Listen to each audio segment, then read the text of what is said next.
گزشتہ ہفتے ایران اور امریکہ کے درمیان مسلسل 13 روز تک جاری رہنے والے حملوں کے بعد جب لڑائی میں ایک وقفہ آیا تو مشرق وسطی کی صورتحال نسبتاً پرسکون ہو گئی تھی، تاہم اب ایک بار پھر کشیدگی میں اضافہ ہو گیا ہے۔ آج صبح ایران نے اسٹریٹ آف ہرمز میں 3 آئل ٹینکرز کو نشانہ بنایا، جبکہ اسی دوران غیر معمولی طور پر ایرانی فورسز کی جانب سے اردن میں امریکی فوجی اڈے پر بھی میزائل داغے گئے۔ ان حملوں پر امریکی صدر ٹرمپ کا رد عمل بھی سامنے آ گیا ہے اور انہوں نے ایران کو سخت جواب دینے کا اعلان کر دیا ہے، مگر اسی ٹائم لائن کے دوران امریکہ اور سعودی عرب نے مشترکہ طور پر عراق میں ایران کے حمایت یافتہ گروپس کے خلاف بڑے پیمانے پر فضائی کارروائیوں کا دعویٰ کر دیا، جن میں کم از کم 20 افراد کے مارے جانے کی خبر سامنے آ رہی ہے۔ ایران کی وزارت خارجہ نے ان حملوں کی سخت الفاظ میں مذمت کی ہے۔ اہم بات یہ ہے کہ اس بار سعودی عرب نے خود اعلانیہ طور پر امریکہ کے ساتھ مل کر عراق میں ان کارروائیوں میں حصہ لیا ہے۔ ساری صورتحال میں امریکی نیوز چینل فاکس نیوز کے نمائندے نے رپورٹ کیا، صدر ٹرمپ نے اردن میں امریکی اڈے پر ایران کے نئے حملے پر رد عمل دیتے ہوئے کہا ہے کہ ہم ایران کو بری طرح کچل دیں گے اور ہم ان پر بھرپور حملے کریں گے، انہیں سخت مار پڑے گی۔ فاکس نیوز کے نمائندے کے مطابق صدر ٹرمپ نے مزید کہا کہ امریکی فوج کے پاس اس اچانک حملے کا جواب دینے کے لیے صرف چند منٹ تھے، مگر اس کے باوجود انہوں نے ان میزائلز کو اپنے اہداف تک پہنچنے سے پہلے ہی تباہ کر دیا۔ ٹرمپ کے مطابق انہوں نے ایک ویڈیو بھی دیکھی ہے جس میں امریکی اہلکار میزائل روکنے کی کارروائی کے دوران لمحہ بلمحہ اہداف کی نشاندہی کر رہے تھے۔ صدر ٹرمپ نے یہ بھی کہا کہ عراق میں ایران کے حمایت یافتہ ملیشیاز کے خلاف ہونے والے امریکہ اور سعودی عرب کے مشترکہ حملے عراقی حکومت کے تعاون سے کیے گئے۔ فاکس نیوز کے مطابق ٹرمپ نے ان ملیشیاز کو دنیا کے لیے ایک ناسور قرار دیا اور کہا کہ ایران کے حمایت یافتہ گروپس کے خلاف مزید اقدامات پر بھی غور کیا جا رہا ہے۔ اس نئی کشیدگی کے بعد گزشتہ 4 دنوں سے عالمی مارکیٹ میں کم ہوتی ہوئی تیل کی قیمتوں میں بھی ایک بار پھر کافی اضافہ دیکھا جا رہا ہے۔ اہم بات یہ ہے کہ حالیہ کشیدگی کا آغاز بظاہر آج صبح امریکی سینٹرل کمانڈ کے بیان سے ہوا، تاہم اس کے آثار گزشتہ 2 روز سے سامنے آ رہے تھے، کیونکہ سعودی عرب کی تیل کی تنصیبات پر مبینہ طور پر عراق سے متعدد ڈرون حملے کیے گئے تھے، جن پر سعودی حکومت نے شدید رد عمل کا اظہار کرتے ہوئے خبردار کیا تھا کہ اگر یہ کارروائیاں نہ رکیں تو ان کا بھرپور جواب دیا جائے گا، اور یہ بھی کہا تھا کہ یہ کارروائیاں ایران کی حمایت یافتہ عراقی ملیشیاز کر رہی ہیں، مگر عراقی ملیشیاز نے خود ان حملوں کی ذمہ داری قبول نہیں کی تھی۔ لیکن پھر آج صبح سینٹ کام کی جانب سے جاری بیان میں کہا گیا کہ مشرق وسطی میں امریکی فورسز اور سعودی عرب کی مسلح افواج نے عراق میں ایران کی حمایت یافتہ ان دہشت گردوں کے خلاف پریسیشن اسٹرائکس کی ہیں جنہیں ایران کی پاسداران انقلاب نے خطے میں امریکی فوجیوں اور سعودی انرجی انفراسٹرکچر پر حملوں کی ہدایت دی تھی۔ سینٹ کام کے بیان میں مزید بتایا گیا کہ امریکی اور سعودی لڑاکا طیاروں نے مشرقی عراق میں ان گروپس کے متعدد اسلحہ اور لاجسٹک سینٹرز کو نشانہ بنایا، اور یہ کارروائی گزشتہ 72 گھنٹوں کے دوران پاسداران انقلاب کی ہدایت پر کیے گئے 30 سے زیادہ ڈرون حملوں کے جواب میں کی گئی۔ سینٹ کام کے مطابق فروری سے اپریل کے دوران عراق میں ایران کے حمایت یافتہ گروپس نے امریکی شہریوں اور تنصیبات پر 600 سے زیادہ حملے کیے۔ سینٹ کام کے بیان میں ایران کو خبردار کرتے ہوئے کہا گیا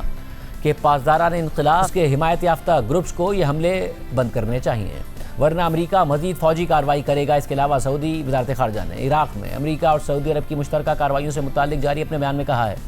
کہ پیر اور منگل کو جاری کیے گئے 2 بیانات کے بعد، جن میں عراق میں ایران کی حمایت یافتہ ملیشیاز کی جانب سے سعودی عرب کے خلاف کیے گئے ڈرون حملوں کی مذمت کی گئی تھی اور ان حملوں کو روکنے اور ان کا مؤثر جواب دینے کے عزم کا اعادہ کیا گیا تھا، سعودی وزارت خارجہ اس بات کی تصدیق کرتی ہے کہ عراق میں ایران کی حمایت یافتہ دہشت گرد ملیشیاز کی یہ مسلسل جارحیت ایسے وقت میں سامنے آئی کہ جب سعودی عرب خطے میں کشیدگی کم کرنے کے لیے ہر ممکن کوشش کر رہا تھا تاکہ خطے میں سلامتی اور استحکام برقرار رہے، اس کے برعکس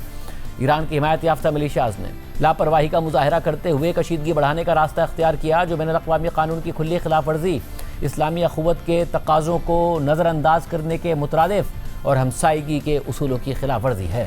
بیان کے مطابق سعودی عرب اس بات کی تصدیق کرتا ہے کہ آج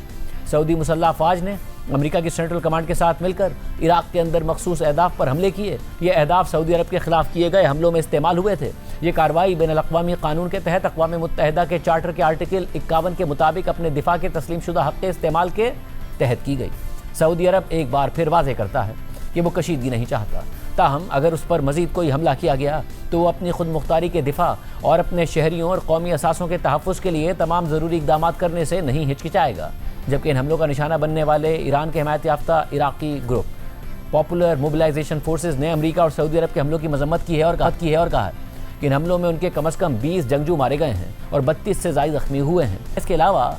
عراق میں ہونے والے امریکہ کے مشترکہ حملوں کی ویڈیوز بھی سامنے آئی ہیں اور عراق کے شہر بصرہ سے سامنے آنے والی ایک ویڈیو میں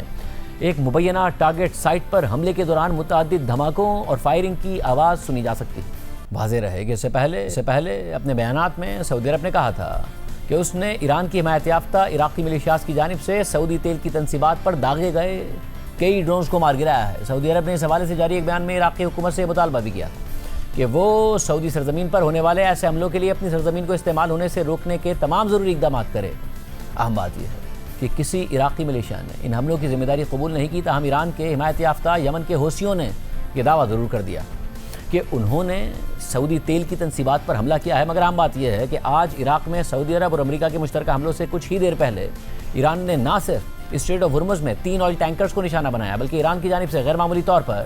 اردن میں امریکی فوجی اڈے کی طرف بھی میزائل داغے گئے اور آج صبح عراق میں امریکہ اور سعودی عرب کی اس مشترکہ کارروائی کے دوران ہی ایرانی میڈیا نے رپورٹ کیا کہ پاسداران انقلاب کی ایرو اسپیس فورس نے ایک بیان میں کہا ہے کہ امریکی فوج کی جارحانہ کارروائیوں کے جواب میں 1 گھنٹہ پہلے انہوں نے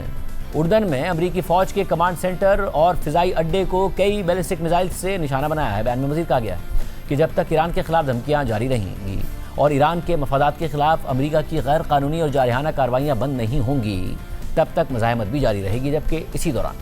پاسداران انقلاب کی بحریہ نے ایک بیان میں یہ کہا ہے کہ انہوں نے چند گھنٹے پہلے 3 ایسے آئل ٹینکرز پر حملہ کر کے انہیں روکا ہے جو وارننگ کے باوجود اسٹریٹ آف ہرمز میں غیر محفوظ اور غیر قانونی راستے پر سفر جاری رکھے ہوئے تھے۔ بیان میں پاسداران انقلاب نے ایک بار پھر خبردار کیا کہ خطے میں بحری جہازوں کو ہدایات دینے اور ان پر پابندیاں لگانے والی امریکی فوج کی غیر قانونی مداخلت کا جواب ضرور دیا جائے گا۔ اردن کی مسلح افواج نے امریکی اڈے کی طرف داغے گئے تمام میزائلز کو کامیابی سے انٹرسیپٹ کرنے کا دعویٰ کر دیا ہے، لیکن ایرانی میڈیا پر جاری ایک ویڈیو میں ایرانی فورسز نے امریکی اڈے پر داغے گئے میزائلز کے ساتھ سیٹلائٹ تصاویر سے یہ بھی دکھایا ہے کہ اس حملے میں امریکی فوجی اڈے کو نقصان پہنچا۔